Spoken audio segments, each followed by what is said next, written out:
Hi, good evening. It's Friday night, and tonight we're going to do a review of a different spirit drink, not whiskey. It's called Martell Blue Swift. So it was launched in April 2018. It's a new product from Martell, which is a very old established cognac house, obviously out of France. I think that cognac house was established in like 1730s, 1750s, well established. And Martell is famous for a lot of high quality cognac like Cordon Bleu, and their other lines are very good. However, Martell Blue Swift is not cognac.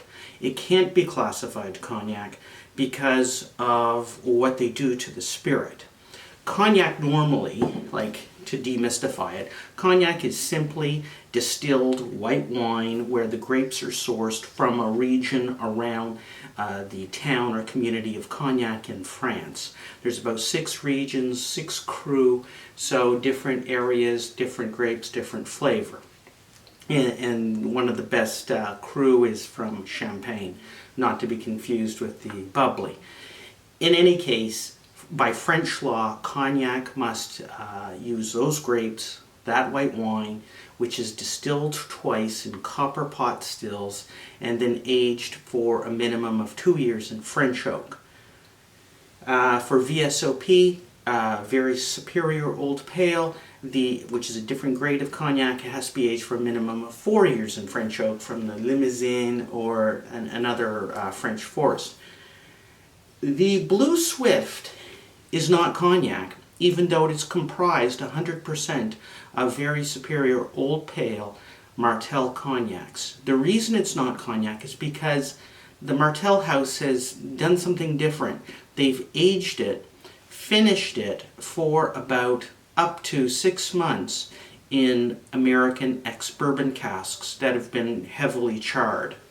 So they don't call it cognac. They say below the title Blue Swift, they say spirit drink, but then they say made of cognac, very superior old pale, product of France. So if you don't look closely, a casual consumer could think that Blue Swift is cognac. It's not. It's a spirit drink. We're going to try this spirit drink tonight. It comes in a 750 milliliter format, 40% alcohol by volume. There's artificial color, E150A.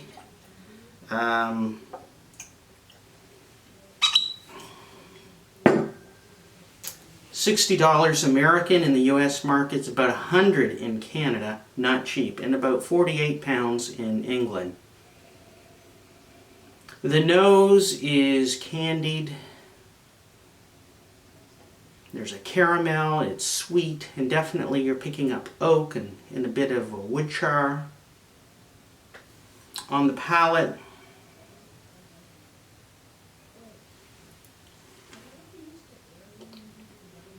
the initial entry is sweet, it's smooth.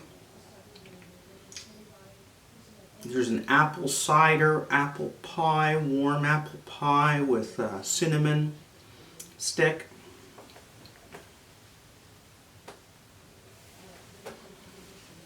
Unlike a lot of cognac, this makes me think of cognac, it's quite dry. In terms of cognac, I like dry cognacs and you pay more money for them.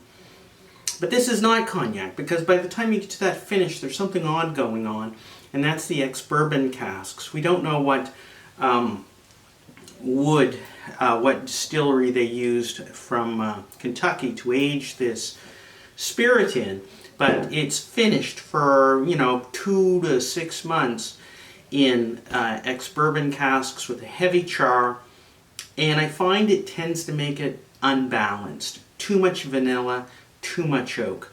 When I first bought this bottle, you can see now it's about half full, but when I initially opened this bottle, it was like very vanilla, very oak, and almost chemical-like taste, almost artificial, the caramel notes and the burnt toast notes.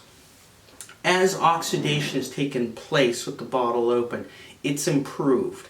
But for $100 a bottle in Canada and even $60 in the US, I don't think it's worth the money.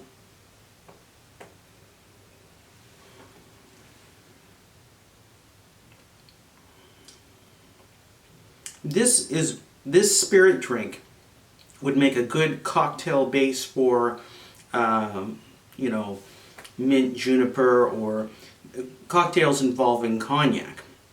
It would probably work very well. But to sip on its own, I find it unbalanced, over-oaked, bit of vanilla, which is just too much. And like I said, the oxidation's improved. Would I recommend this? Would I buy it again? Absolutely not. Now that I've got the bottle half full, it's not horrible, but I'm not excited about it. And Martell Blue Swift, I do not recommend. Thanks for tuning in. Have a super weekend. Until next time, cheers.